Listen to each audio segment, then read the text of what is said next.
Lors de la lecture du testament familial, mon oncle a dit « Tu n'étais qu'un cas de charité pour lui.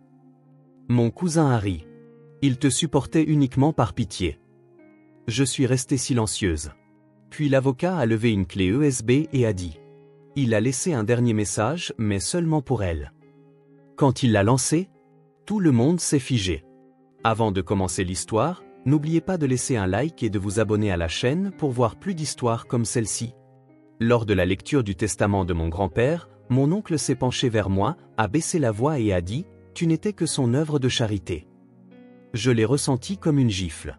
Pas forte, pas publique, mais assez vive pour trancher quelque chose en moi dont j'ignorais la fragilité persistante. Ma cousine Tessa, assise à seulement 2 sièges de moi dans une robe de soie trop éclatante pour un enterrement, a ri sans lever les yeux de son téléphone. « Il ne te tolérait que par pitié », a-t-elle dit, comme si c'était un fait sur lequel nous étions tous d'accord depuis des années. Je n'ai rien dit. Je n'ai pas bronché. C'était la règle dans cette famille, le silence est une armure, et parler, c'est s'exposer à se faire éviscérer. Je l'avais appris très tôt. Nous étions rassemblés autour de l'immense table de la salle à manger dans la demeure de mon grand-père, en chêne massif, plus longue que nécessaire, entourée de vieux portraits de famille qui ressemblaient davantage à des peintures à l'huile d'inconnu. La pièce sentait le produit à polir au citron et l'attention. Mon oncle Calvin trônait en bout de table, comme s'il en était déjà le propriétaire. Tessa était avachie à côté de lui, l'air ennuyé, manucuré, certaine qu'elle allait hériter de quelque chose d'important. Et puis il y avait moi, Sarée. Discrète, ordinaire, décalée dans cette famille de gens bruyants, impitoyables et brillants. Je portais une simple robe noire, sans marque de créateur, sans deuil fin, juste moi, agrippé au bord de ma chaise comme si j'allais tomber si je lâchais prise.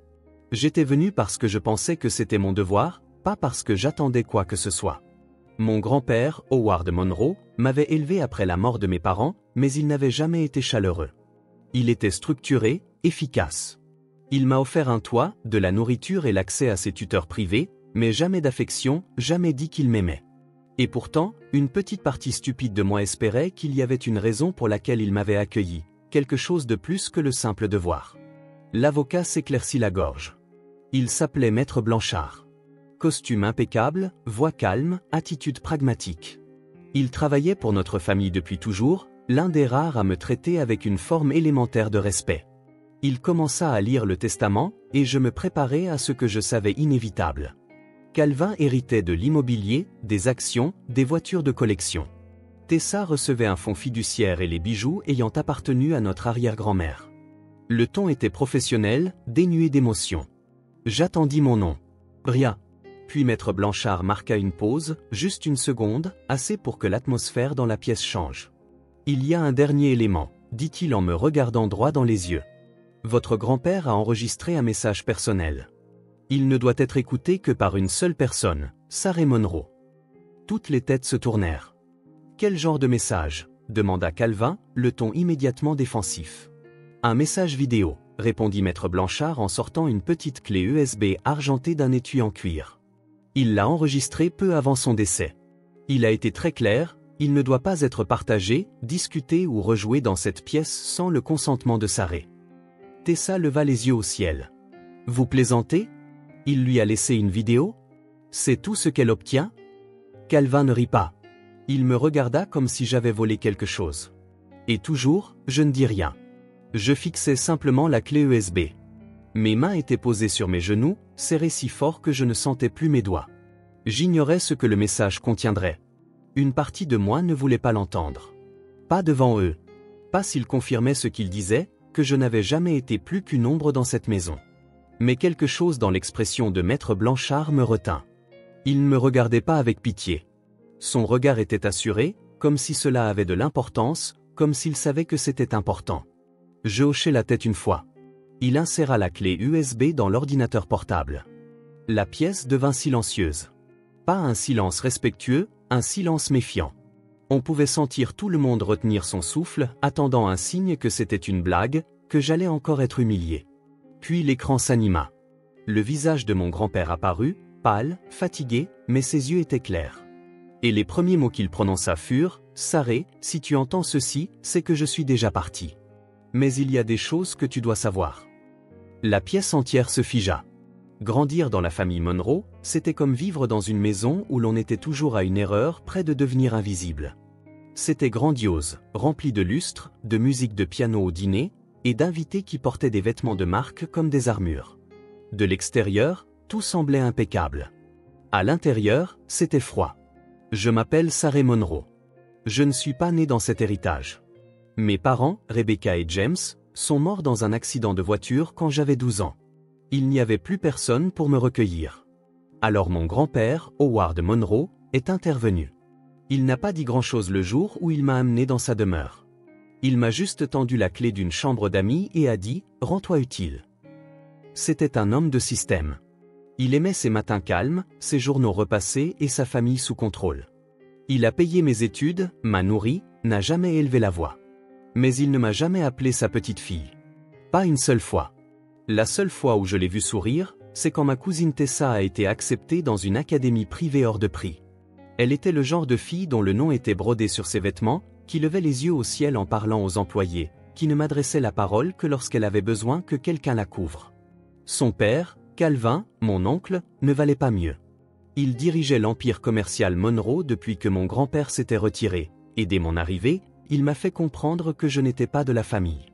J'étais une intruse recueillie, le rappel d'une tragédie dont il n'avait jamais voulu. Malgré tout, j'ai gardé la tête basse.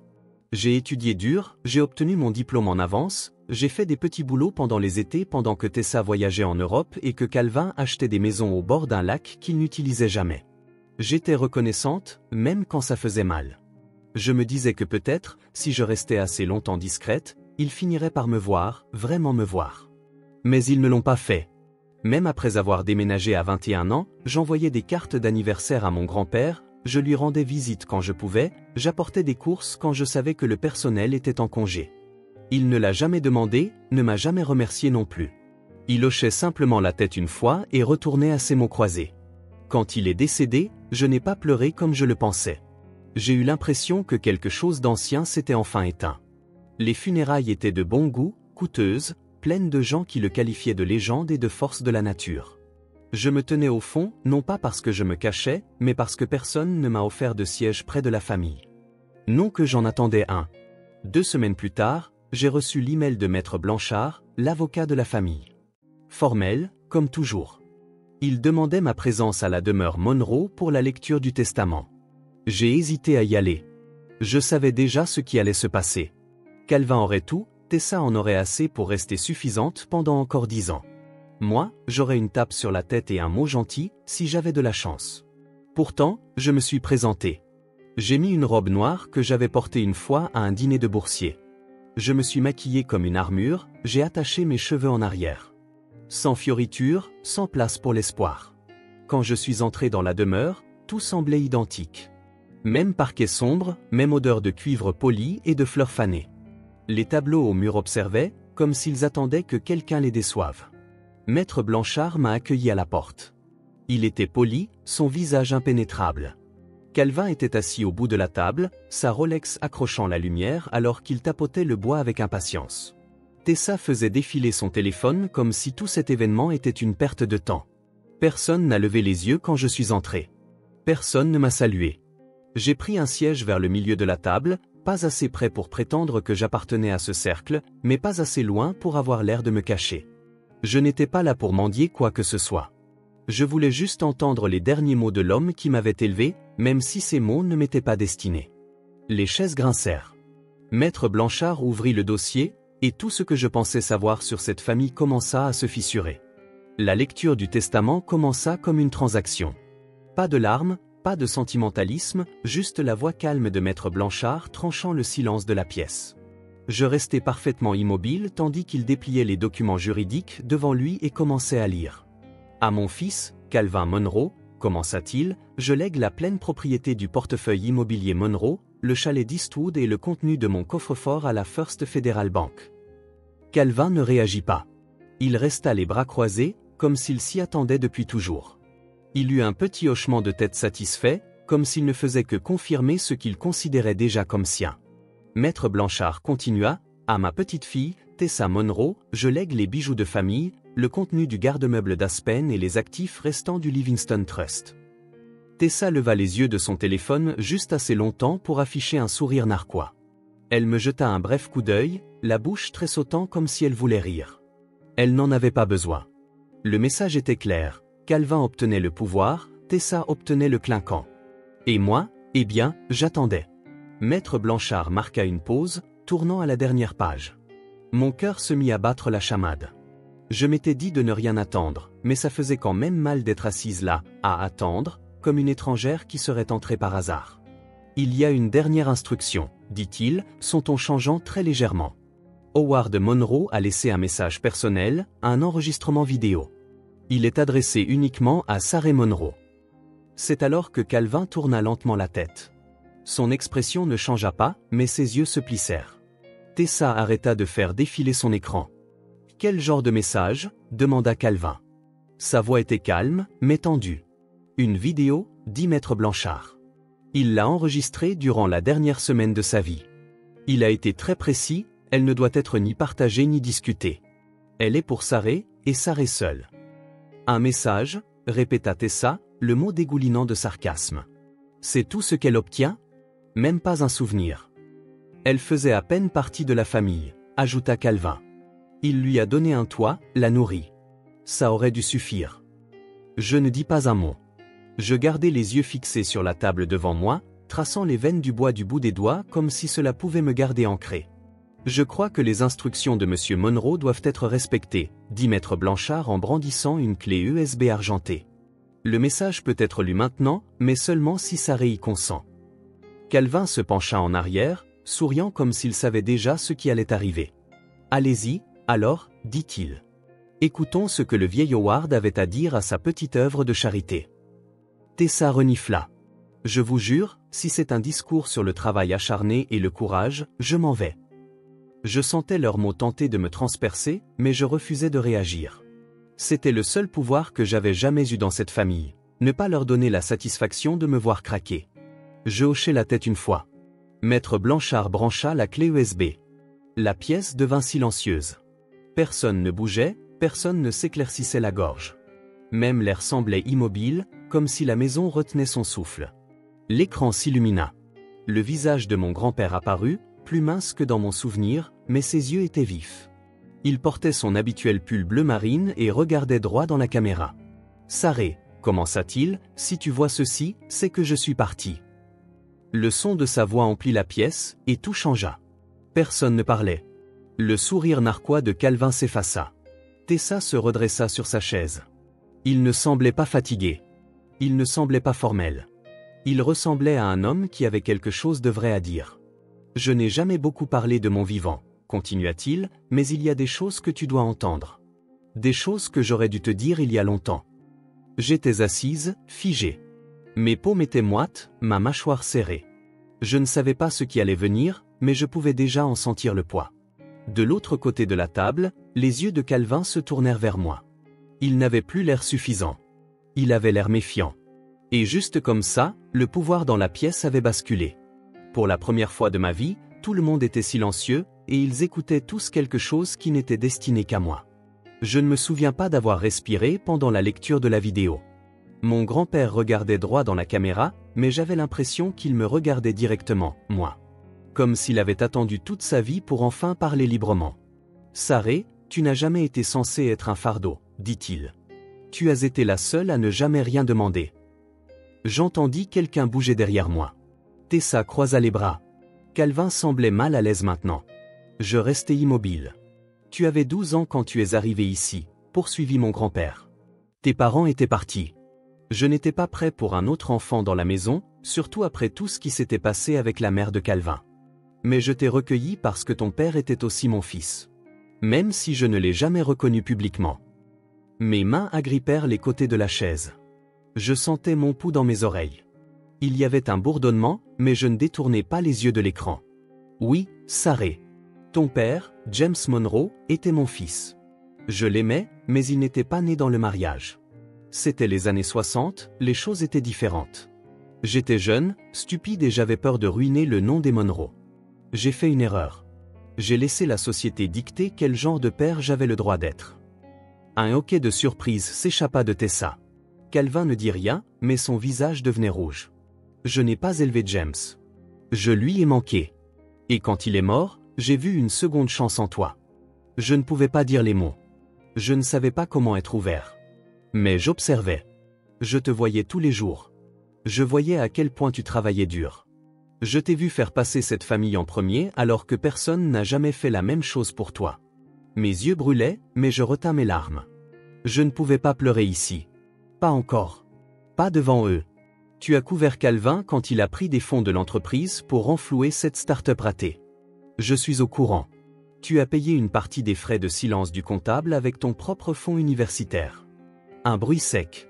La chaise de Calvin raclant le sol alors qu'il se réassit plus lourdement. Il me regardait maintenant comme si j'étais une étrangère. Tessa avait l'air confuse. Je ne t'ai pas protégée comme j'aurais dû, dit mon grand-père. J'ai laissé faire qu'on te traite comme une invitée dans ta propre maison. C'est ma plus grande honte. Alors j'ai fait la seule chose que je savais pouvoir faire une différence, même après mon départ. Maître Blanchard appuya sur pause. Je clignai des yeux, confuse. Il y a plus, dit-il en se levant lentement. Mais avant de continuer, je dois déclarer quelque chose pour le procès-verbal. Il plongea la main dans sa mallette et en sortit un mince dossier noir. Il y a plusieurs années, M. Monroe a entamé une procédure d'adoption légale. Elle a été finalisée. Sarah Monroe, selon la loi, sa fille. Elle est son unique héritière directe. Calvin se leva. C'est une blague, dit-il, la voix montant. Il était sénile. Ce n'est pas vrai. Cela n'a jamais été mentionné. Maître Blanchard ne broncha pas. Il l'a déposé lui-même. Il y a des signatures notariées. C'est exécutoire. Tessa me fixait comme si elle essayait de retraiter chaque conversation que nous avions jamais eue. Calvin se pencha en avant, agrippant le bord de la table. « Tu étais au courant de ça » exigea-t-il. « Non, dis-je, ma voix stable. Je ne l'étais pas. Et c'était la vérité. Je n'ai jamais rien su de tout cela. Je n'avais jamais imaginé qu'il entreprendrait des démarches légales pour me reconnaître comme sienne. Je pensais juste être quelqu'un qu'il gardait par culpabilité. Mais maintenant, toute la fondation de mon identité vacillait sous mes pieds. Maître Blanchard poursuivit, en tant qu'héritière légale, Sarah détient désormais le contrôle majoritaire de Monroe Enterprises. La résidence principale du domaine et les droits de vote de l'entreprise lui sont transférés, conformément au dernier testament d'Howard Monroe. L'air semblait lourd. Tous les yeux dans la pièce étaient braqués sur moi. Pas avec pitié, pas avec amusement. Avec quelque chose qui ressemblait davantage à de la peur. Je n'étais plus la fille dans le coin. J'étais la fille, l'héritière, la seule personne à qui Howard Monroe avait tout confié. Je me retournai vers l'écran. Le visage de mon grand-père restait immobile, figé en pleine réflexion avant le dernier segment. Je hochai la tête. Continuez à jouer. Parce que maintenant, j'avais besoin de tout entendre. Maître Blanchard appuya de nouveau sur lecture, et la voix de mon grand-père revint. Son ton était assuré, mais il y avait quelque chose de différent maintenant, quelque chose de plus lourd. Il ne laissait pas seulement des instructions derrière lui, il disait la vérité, pour la première fois. J'ai bâti Monroe Enterprises avec un seul objectif en tête, l'héritage. Je pensais que cela signifiait la richesse, les propriétés, le nom Monroe sur les bâtiments. J'avais tort. Il marqua une pause pour respirer, non par faiblesse, mais par délibération. L'héritage, ce ne sont pas les choses que nous laissons derrière nous. Ce sont les personnes que nous façonnons. Et celles que nous choisissons quand le monde dit non. Sarah, tu n'as jamais été juste quelqu'un que j'ai recueilli. Tu étais ma seconde chance. J'ai manqué à ton père. Je ne méritais pas le droit d'élever son enfant. Mais tu m'as donné cette chance quand même. Calvin s'était enfoncé dans sa chaise, la mâchoire serrée, les yeux sombres. Il n'était plus en colère. Il se désagrégeait. Tessa fixait l'écran comme si elle regardait un étranger parler à la place de son grand-père. Tu as été la seule dans cette famille à ne jamais me mentir, continua mon grand-père. Tu n'as jamais utilisé mon nom pour avancer. Tu ne m'as jamais demandé de faveur ni essayé de manipuler mes décisions. Tu as gagné tout ce que tu as. Et je me suis assuré que personne ne pourrait te l'enlever. Ma gorge se serra. Chaque souvenir revenait par vagues, étudier seul la nuit pendant que Tessa faisait la fête, sauter des repas pour économiser de l'argent quand j'avais trop honte pour demander de l'aide, réparer moi-même l'évier qui fuyait parce que le personnel ne s'en souciait pas. Je pensais que personne ne remarquait. Mais lui, si. Je sais que cela va les mettre en colère, dit-il simplement. Qu'il en soit ainsi. Ils ont eu mon attention toute leur vie. Toi, tu avais mon respect. C'est pourquoi je t'ai laissé les parts majoritaires de Monroe Enterprises. Toutes les décisions exécutives nécessitent désormais ton approbation. Tu n'as plus besoin de jouer selon leurs règles. Voilà. Les mots restèrent suspendus dans l'air, indéniables. Calvin bougea sur son siège, comme si la pièce était soudainement devenue trop petite. Son empire, ses salles de conseil, ses réunions, tout m'appartenait maintenant. Tessa semblait perdue, l'arrogance disparut de son visage. Mon grand-père se pencha légèrement en avant sur l'écran, sa voix plus basse, plus personnelle. Ne perds pas de temps à leur prouver quoi que ce soit. Tu l'as déjà fait. Avance. Prends ce qui t'appartient. Tu étais l'avenir de cette famille dès l'instant où tu as franchi ma porte il y a 12 ans. J'étais juste trop fier pour le dire. Il baissa les yeux un instant, puis les releva, sa voix s'adoucissant. S'il y a une chose dont je veux que tu te souviennes, c'est ceci, tu n'as jamais été un fardeau. Tu as été ma rédemption. L'écran devint noir. Personne ne bougea. Pas un murmure, pas une respiration. Je regardais la table devant moi, puis Calvin de l'autre côté. Son visage s'était durci en une expression illisible. Il ressemblait à un homme qui venait de voir tout ce qu'il avait construit passer aux mains de quelqu'un qu'il n'avait jamais considéré comme digne. Maître Blanchard s'éclaircit doucement la gorge. Ceci conclut le contenu de la déclaration finale de M. Monroe. Calvin se leva lentement, mais sa voix portait. Nous allons contester cela. Vous êtes libre de le faire, répondit Maître Blanchard. Mais je vous suggère de lire les statuts de l'entreprise que votre père a révisés au printemps dernier. Il a nommé Sarré comme PDG successeur par écrit. C'est déjà déposé auprès du conseil d'administration. La transition a commencé. Tessa le regarda, puis me regarda. Sa voix était basse, incertaine. Tu étais au courant? Non, dis-je. Je ne l'étais pas. Et je le pensais. Je n'avais aucun plan, aucune manigance, aucune ambition secrète. Tout ce que j'avais toujours voulu, c'était sentir que j'avais ma place. Maintenant, sans prévenir, je détenais les clés de tout ce qu'ils pensaient leur revenir. Je me levai. Je me sentais tremblante, non pas de peur, mais sous le poids d'être enfin vue. Je n'ai pas parlé par dépit. J'ai parlé parce qu'il était temps. Vous avez été très clair sur le fait que je ne comptais pas, dis-je en les regardant tour à tour. Maintenant, vous allez devoir trouver comment vivre avec le fait que si, je compte. Puis je suis sorti de la pièce. Non pas parce que j'avais quelque chose à prouver, mais parce que, pour la première fois de ma vie, je n'avais pas besoin de rester et d'écouter. Je ne suis pas retourné dans la maison après ce jour-là. J'ai quitté la demeure et j'ai marché jusqu'à ma voiture sans regarder en arrière. L'air extérieur était vif, du genre qui fait mal aux poumons d'une bonne manière. Je me suis assise derrière le volant, j'ai fermé les yeux et j'ai respiré. Pour la première fois depuis ce qui semblait être des années. Ce n'était pas à propos de l'entreprise. Ce n'était même pas à propos de l'argent. Ce qui m'a secoué, c'est de l'entendre le dire. Il m'avait vu. Mon grand-père, qui n'avait jamais dit une fois qu'il m'aimait, m'avait laissé la vérité. Dans cette pièce pleine de gens qui passaient leur vie à mesurer la valeur, le pouvoir et l'héritage. J'avais enfin quelque chose de réel. J'avais un nom qui signifiait quelque chose, non pas parce que c'était Monroe, mais parce qu'il m'avait choisi. Au cours des semaines suivantes, tout changea. Maître Blanchard s'occupa de la logistique. Il était efficace et direct, prenant souvent des nouvelles mais sans jamais être envahissant. Le conseil d'administration de l'entreprise organisa une session d'urgence pour confirmer la transition. Calvin n'y assista pas.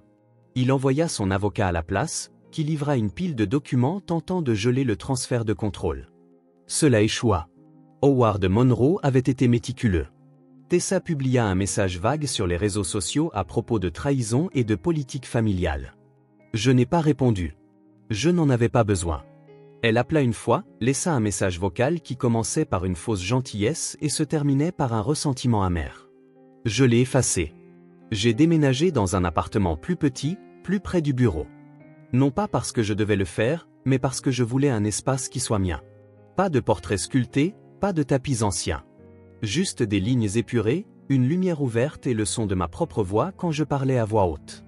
Le premier jour où je suis entré chez Monroe Enterprises en tant qu'actionnaire majoritaire officiel, la réceptionniste leva les yeux vers moi comme si elle attendait quelqu'un d'autre.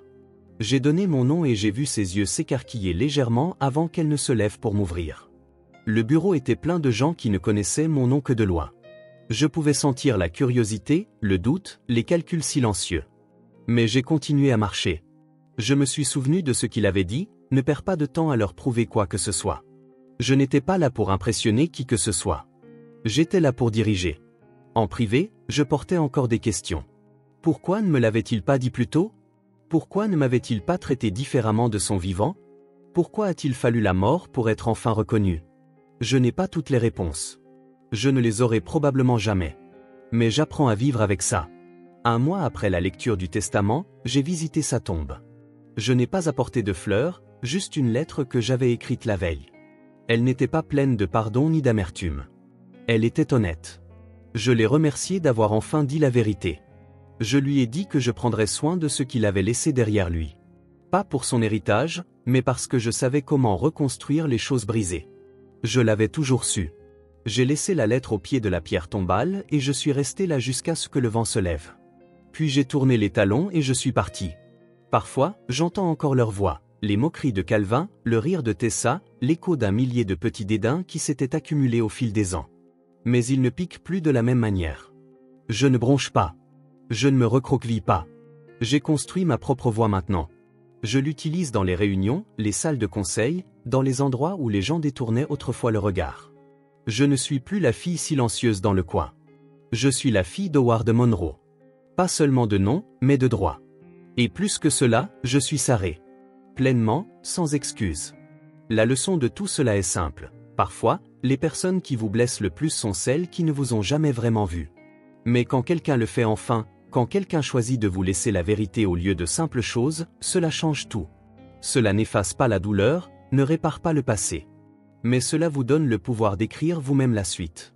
Et j'ai l'intention de bien l'écrire. Merci d'avoir écouté mon histoire. Si elle vous a parlé, si vous vous êtes déjà senti ignoré, sous-estimé ou comme si vous n'aviez pas votre place, j'espère que cela vous a rappelé que votre valeur n'est pas définie par ce que les autres vous donnent. Elle est définie par ce à quoi vous survivez et par qui vous devenez après. Si cette histoire vous a ému, merci d'aimer la vidéo, de la partager avec quelqu'un qui a besoin de l'entendre, et de laisser un commentaire pour me dire ce que vous en pensez ou raconter votre propre histoire. Je lis chacun d'entre eux et j'adorerais avoir de vos nouvelles. Et si vous voulez plus d'histoires vraies qui explorent en profondeur la famille, la vérité et la résilience, abonnez-vous à la chaîne et activez les notifications pour ne jamais manquer une vidéo. Merci d'être là. On se voit dans la prochaine.